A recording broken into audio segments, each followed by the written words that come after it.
El caso Galileo. Cuando se trata de ideas y creencias, es prácticamente imposible que las personas no terminen enfrentadas. Que si el socialismo, capitalismo, que si el comunismo, que si el catolicismo, ateísmo, que si el Corán y bla bla bla. Los ejemplos son muchos y muy interesantes. Y claro, dignos de narrarse. Por ello, en Ravenworld hemos decidido iniciar una pequeña lista de reproducción nueva, que se llamará Capítulos Oscuros. Serán tanto de las distintas religiones como de científicos, gobiernos y demás cosas que en algún momento llegaron a ser cosas bastante cuestionables. Claro, no saldrá todo de golpe. Sé que no lo parece, pero estos guiones exigen mucho tiempo, y entre que somos esclavos del capitalismo, y entre que debemos producir y estudiar y poder sobrevivir, bueno, pues el tiempo no es algo que nos sobre. Pero nos gusta hacer esto, así que cuenten con que haremos nuestro mejor esfuerzo. Y bueno, ya que terminamos con los anuncios pertinentes... no, espera, me falta uno. Por favor, no olviden suscribirse y darle me gusta al video. Eso de verdad nos ayudaría mucho. Ahora sí, sin más que agregar, comenzamos.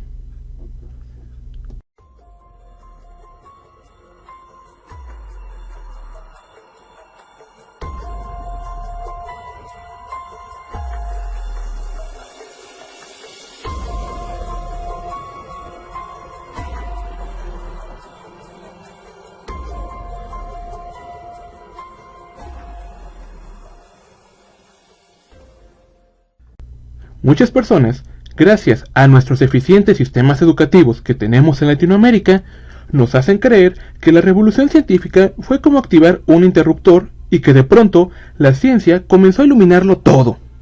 Y lo cierto es que ni de lejos fue así. Cuando la ciencia comenzó a independizarse de la Iglesia, por decirlo de alguna forma, el catolicismo en Roma, por medio de la Inquisición, comenzó a dar caza a todo tipo de ideas y científicos que contradijeran lo establecido por la Iglesia. Y claro está, por la Biblia. De ahí que todos los textos tuviesen que pasar por un censor. Ahora, la mayoría de los hombres de ciencia pertenecían a la Iglesia, o bien se sometían por temor a las represalias y publicaban cuidando no contradecir las reglas, o publicando todo como una mera hipótesis. Y lo cierto es que es entendible. ¿Quién quisiera someterse a los castigos de la Inquisición? Aún a la fecha resuenan. Pues bien, en la época en que el miedo a las consecuencias era la regla, llegaron personajes como Galileo Galilei, quien tuvo el valor de enfrentarse a todos estos peligros con tal de poder decir la verdad. Lo que le ha valido que aún a la fecha sus contribuciones sean reconocidas por científicos de la talla de Einstein o Stephen Hawking. Galileo nació en Pisa el 18 de febrero de 1564 y desde pequeño mostró habilidades en matemáticas e investigaciones mecánicas. Sin embargo, en un principio, el joven Galileo no pudo hacer mucho con estas habilidades porque su padre se impuso para obligarlo a estudiar cosas que él consideraba más útiles, como lo eran la medicina. Y con ese argumento lo envió a la Universidad de Pisa a estudiar medicina y la filosofía aristotélica. Sin embargo, como si el destino tuviese el plan trazado para ello, un día, mientras Galileo estaba aburrido en la Catedral de Pisa, se quedó viendo una lámpara que colgaba del techo. Y de ahí, una idea llegó a su mente: la explicación del isocronismo del péndulo, que es el periodo de oscilación de un péndulo. Se piensa que, basado en eso, Galileo se convenció que la medicina no era su camino, y terminó convenciendo a su padre de dejarlo volver a casa y dedicarse a enseñar matemáticas. Para 1586, basándose en sus estudios, comienza a cuestionar la ciencia y la filosofía aristotélica. Gracias a esto, en 1589, Galileo es nombrado profesor de matemáticas en la Universidad de Pisa, donde se le asignó la materia de astronomía ptolomaica, que por cierto es la teoría que marca que el Sol y los planetas giran alrededor de la Tierra. Pero conforme avanzaba en sus estudios, terminó chocando con la materia y rompiendo con las ideas de Aristóteles y Ptolomeo. En 1592 fallece su padre, y eso, sumado al raquítico sueldo que recibía y a las ideas que ya no aceptaba, decide mudarse a Venecia, con la ayuda de un amigo de la familia. Aquí es donde comienza a hacerse de una gran fama gracias a que comienza a enseñar materias como geometría, astronomía, cosmografía, óptica, aritmética y el uso del transportador para la ingeniería militar. Aquí, Galileo se enamora de Marina Gamba, una mujer veneciana con quien tuvo un hijo y 2 hijas, aunque parece que solo se hace cercano a su hija más grande, Virginia, con quien sostiene cartas a lo largo de toda su vida. En 1608 llega algo interesante. Un holandés llamado Hans solicitó una patente para un catalejo que hacía ver a los objetos lejanos como algo cercano, algo revolucionario para la época. Cuando Galileo escucha sobre este invento, se pide uno y comienza a trabajar en las mejoras. Apenas unos meses más tarde, Galileo había logrado crear uno propio con una potencia de 9, es decir, 3 veces más potente que el que había creado Hans, y un año más tarde había logrado crear uno de potencia 30, y sin saberlo, en enero de 1610, cuando apuntó su invento al universo, Galileo, casi de forma literal, había logrado abrir el cosmos a la humanidad. Ahora, la luna, que solía lucir como un plato blanco y liso, presentaba cráteres y zonas montañosas. Logró ver las lunas de Júpiter, cosa que sería un golpe enorme para el geocentrismo. Galileo había comprobado que los cuerpos celestes no giraban alrededor de la Tierra. Ahora Galileo había perdido toda posibilidad de volver a las enseñanzas de Aristóteles. Y una vez más, cambia de trabajo, esta vez bajo la protección de la corte del duque de Toscana, donde pudo dedicarse de lleno a su telescopio, y para 1613 Galileo publica un trabajo sobre las manchas del Sol, donde por primera vez y de forma abierta defiende el trabajo copérnico, específicamente su idea de un universo heliocéntrico. La Iglesia nota rápidamente el trabajo y aunque no hace nada de forma oficial, sí comienza a seguir los trabajos de Galileo muy de cerca, pues a pesar de que se notaba sus ideas heréticas, el científico estaba bien posicionado y relacionado. La Iglesia Católica sabía que no podrían atacarlo hasta que hiciese un trabajo imposible de defender, pero también sabían que solo era cuestión de tiempo hasta que cometiese este error. Fue otro trabajo que no solo contradecía lo establecido hasta entonces, se trataba de una teoría sobre las mareas, trabajo que Galileo estaba seguro demostraba el movimiento de la Tierra, y fue justo aquí donde la paciencia de la Iglesia comenzaba a agotarse, y enviaron una carta a Galileo, exigiendo su presencia cuanto antes para rendir cuentas de ese escrito.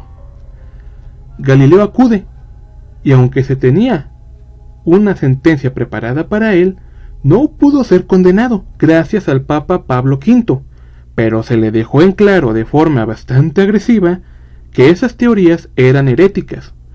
Copérnico y sus ideas iban en contra de las Sagradas Escrituras, y solo podían ser presentadas como hipótesis. Galileo se calma un par de años hasta la muerte de Pablo V, en 1623, y el lugar es tomado por el Papa Urbano VIII. Aquí, Galileo comete el error de pensar que con la muerte de Pablo V, la advertencia de sus trabajos se irían con él, y que nuevamente podría publicar de forma tranquila.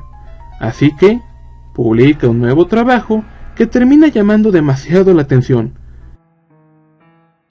Galileo manda imprimir su libro llamado Diálogo sobre los 2 máximos sistemas del mundo, un libro que finalmente lo haría pisar la cárcel. Verás, para empezar, el libro no estaba escrito en latín, estaba escrito en italiano.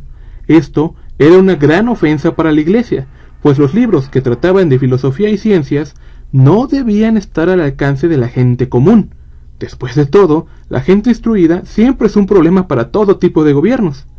Y en segundo, el libro era una serie de diálogos en la que varios personajes debatían sobre los 2 tipos de sistemas que había en aquel entonces: el sistema en el que todo gira alrededor de la Tierra y el sistema en que son los planetas los que giran en torno al Sol. De acuerdo con la Iglesia, no solo era herético, también era ofensivo, pues el personaje que defendía la hipótesis de la Tierra como centro del universo era visto como un ignorante, incluso tonto, mientras que quien defendía la idea de que los planetas eran quienes se movían alrededor del Sol parecían ser mucho más inteligentes. Galileo es mandado a llamar para enfrentar su juicio, y el científico, que no tenía nada de idiota, ya sabía lo que le esperaba, y alega una enfermedad que no permite su movimiento fácil, por lo que un viaje de esa magnitud le iba a resultar demasiado difícil. Pero la Iglesia estaba enfadada, y contestó a esa disculpa advirtiendo que si Galileo no se presentaba por cuenta propia, lo mandarían a traer encadenado y sin ningún tipo de comodidad, incluida la comida. Así que, sin más opción, el científico comenzó un viaje que le tomaría 11 meses. Este tiempo lo usó la Iglesia para dejar sin escape a Galileo. Sería emboscado, lo que provocó que, a su llegada, Galileo fuese condenado casi de inmediato a la cárcel de por vida. Pero la Iglesia no esperaba que las relaciones de Galileo fuesen tan buenas, y el hombre termina siendo ayudado.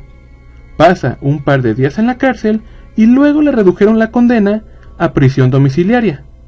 Sí, seguiría encerrado de por vida, pero a su edad, a él solo le preocupaba conservar una cama suave, comida caliente y sus libros. Ah, y su telescopio. Aunque no todo le salió bien, la Iglesia aceptaría la prisión domiciliaria con la condición de que se disculpara de rodillas con la mano sobre la Biblia y renunciara, a menos de boca, a todas sus creencias heréticas. Y según cuenta la leyenda, justo al terminar esta disculpa y juramento, en latín por cierto, Galileo murmuraría para sí mismo: y sin embargo se mueve, haciendo referencia a la Tierra que él aseguraba se movía alrededor del Sol. Sus últimos años los pasó tranquilo en Arcetri, donde murió el 8 de marzo de 1642. Sin embargo, su disculpa por parte de la Iglesia vendría hasta 1979, cuando Juan Pablo II reconoció que la Iglesia tal vez se haya equivocado al condenar a Galileo. ¿Tal vez? Y asignó una comisión que concluyó que, como puedes ver, Galileo Galilei fue un hombre que aún a la fecha resuena en los anaqueles de la historia, y que, incluso en la actualidad, se le reconoce como uno de los principales pilares de la ciencia moderna, un hombre que luchó con su vida por defender la verdad, y un hombre que los terraplanistas deberían estudiar. También es una muestra de cómo las religiones, y aclaro, todas las religiones, pueden llegar a ser peligrosas si se les da demasiado poder. Yo soy Roland, quien te recuerda que no debes entregarte a una ideología de forma ciega, y esto ha sido Raven World. Hasta la próxima.